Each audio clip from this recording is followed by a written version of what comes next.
Kohaliku omavalitsusel on väga suur roll just olla suunanäitaja keskkonnaküsimustes.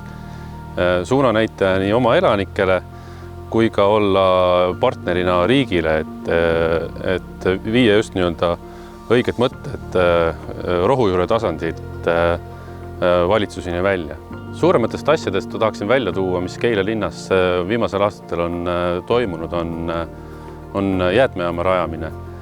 See on nüüd aasta ja natukene peale lahti olnud, et see on väga suures kasutuses, kus siis muuhulgas muudele jäätmetele saavad inimesed tuua ka oksajäätmeid. Oksajäätmed purustatakse koha peal ja siin toimub ka niisugune taaskasutus, et multsina saame oksapuru kasutada siis terviseradadel.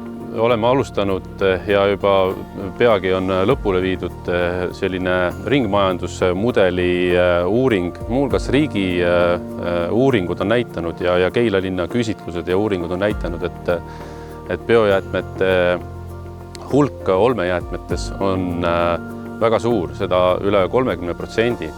Et selle probleemiga tuleb tõsiselt tegeleda nii riigi tasandil kui omavalitsuse tasandil. Meie selliseks probleemkohaks ongi, et kuidas me kogume selle puhtana kokku ja et toimuks tavapärast ladestamist tänapäevases võtmes, vaid et selleks tekib ka mingisugune, ütleme, toode.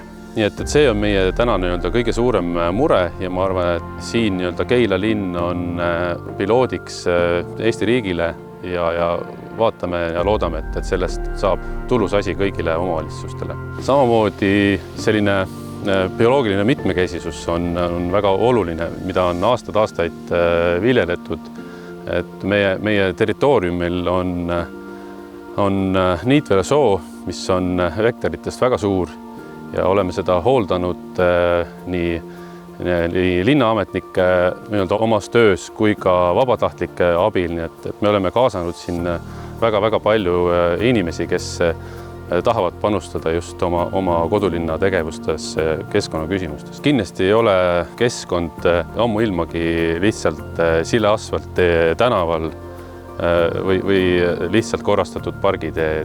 See hõlmab väga paljusi aspekte, mida tuleb juba planeerimisel silmas pidada. Tegelikult oleme me ka oma elanikega teinud küsitlusi siin üldplaneeringu raames, miks on Keila linnas hea elada.